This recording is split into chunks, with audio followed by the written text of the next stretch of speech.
Hey everybody, it is day 9 of 31 and 31, and I'm back with another goddamn The movie. Today, I am watching The Perfection. I swear to God, this is not the way that I plan things out.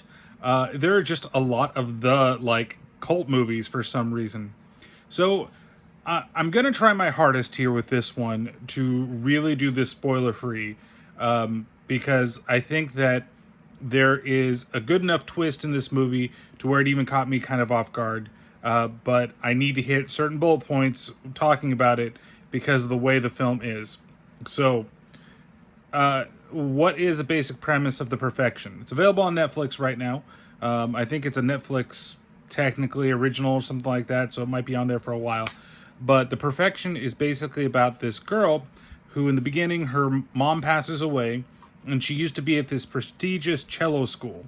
And she goes finding this guy, Anton, and who was like her teacher there, and Lizzie, who is like his new prodigy, right? And because her mom went into bad health, she switched spots with her.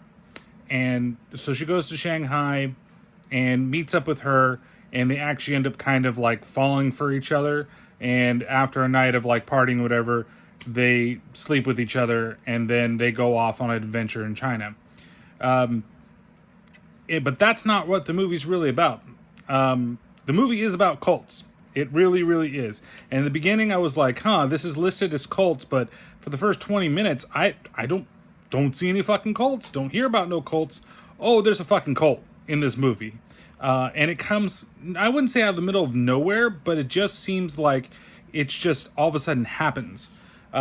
So I had an idea of what was going on in the beginning of the movie with Charlotte, meaning Lizzie, but something happens in that, and then later on, that it really kind of threw me for a loop, especially later on, because I thought it was going one way, and especially with the way that they were handling stuff, and they were doing the way the characters were acting and stuff like that.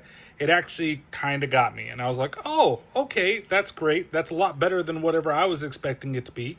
I like that it's set in like technically 4 parts, and each part is something different. Like it all has a different subtitle to it when it changes to that section of the movie, right? I think I missed the first one. I don't remember. But I know the second one's Detour. The third one's Home. Oh man, I can't remember what the fourth one, even though I just fucking finished the movie. But it's well acted. It's extremely well acted. I liked everybody's performance in the movie, maybe except for the girl with Anton, but she's not really a focus in the movie. But Lizzie's great, Charlotte's great, and Anton is great. I really like all 3 of those performances. Steven Weber is actually pretty good as, the head of the school and the main teacher that's there. It actually works out pretty well. And like I said, the first twist, to me, I was like, oh, it's, I'm seeing things, oh, it's twisty. I was like, okay, yeah, I know that's what it is. I know what they're doing. And I kind of like that they did go like, when they're getting to that twist and what's going on, like they go backwards. And they do this twice in the film, at 2 different, basically between their first and second parts, and or second and third parts and third and fourth parts, when they're doing this stuff. And it goes back and it shows you everything. And then I was like, oh, yep, of course. That's exactly why I thought that this happened this way. And then it went fucking cult. And I was like, okay, there's the fucking cult. And that really surprised me afterwards. Like what she had planned to do was not what I expected it. And it's funny because the other character that it happens to, she thinks it the same way that I was thinking. So I'm like, that's actually pretty damn good writing if she's thinking kind of like what the audience is thinking. And it turns out it's not that. It's something totally different. And I think that it's a good movie. It's not a great movie. Now, there are a lot of things out there with a lot of people's reviews, and I saw it on IMDb as well, where, oh, this movie is so violent and it's so thin. It made people throw up in the movie theaters. No, And maybe I'm just desensitized. I know some person's level of gore isn't another person's level of gore, but there was only one scene in this movie that was like super, super gory, and you could tell that it wasn't practical. And so I lost a little bit, but it's still a little unnerving. We'll say that. But the rest of it, no, not really that bad at all. There was a lot of things with bugs, and maybe that's what it was. I know I saw some of like IMDb reviews where one person was talking about the maggots. Oh, there's a close up on that. Okay, it's a little disturbing, but it's not gory. I wouldn't put in the gore category or violent category.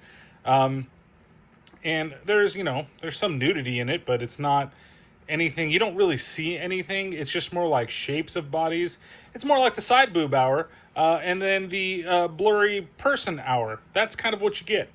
And so I just don't think, I think as a psychological thriller, I don't know if it necessarily fits that. It definitely fits the horror. I saw one guy compare it to Whiplash, and I really don't know how it's compared to Whiplash, other than it's two people seeking perfection. That would be the only thing that I would say that it's, like Whiplash, but it's nothing like Whiplash. So, rating the movie, I'd give it a solid 3 out of 5, barfed up maggots. I think that would be perfectly fine. It's just missing something. Here I go getting Italian. It's missing something. That's not even fucking Italian. But it's missing something, and somebody's laughing at me from offside the camera because my accents are terrible. But yeah, it either needs. There were two scenes I really, really enjoyed in the movie. One's towards the end, which I don't want to give away, but it's something that it happens right before the end of the film, okay? But the other one is in the beginning when the girls have sex. And it's because they're both going to play cello together, because Lizzie really respects Charlotte, and she's like, oh, I loved your playing, and when I heard it, it was like, it was made my heart pound and stuff. Like, they're falling in love through music, right? That's great. And so the music plays, and it shows them do all these cool things, and then instead of hearing the audience clap, it's freaking Charlotte having an orgasm. That is fantastic. It's not because of the orgasm thing. It's simply because, like, they're so in tune with each other, and that's like their celebration, and that's them clapping. I thought that was really freaking cool. Now, towards the end, there is like an action sequence that happens that I totally don't like. There's two choices. The very end of the movie, I totally don't like. Like, I'm talking about the very, very, very, very end, because the music choice that's happening there is not what I wanted to hear at that point. Like, I really wish I could have heard something else. And the action sequence that's happening, it's just focused on Charlotte, and I don't necessarily need to see that. Like, I want to see what else is going on, not her reaction to what's going on. Like, those two things kind of were weird, and just weird. I don't agree with the choice where you had such great music choices before, and I loved hearing the cello music. I thought that was completely awesome, and they put it in the right scenes, and then they do a couple other things, and it's like, why did you do that at this point? Really, at the very end of the film, I just want to hear that music. That would have been great. And if you've seen this movie, you know exactly what I'm talking about. And I don't want to give that away because it is an important thing to the movie. So, thank you guys very much for watching. If you haven't seen any of the other Camp Cult reviews that have gone on so far, the playlist will show up over here as soon as this little part's done. And don't forget to check out the podcast. A new episode of Rob Zombie Ween is going to be released this Saturday. So thank you again for watching, and we'll see you next time on 31 and 31 Camp Cult.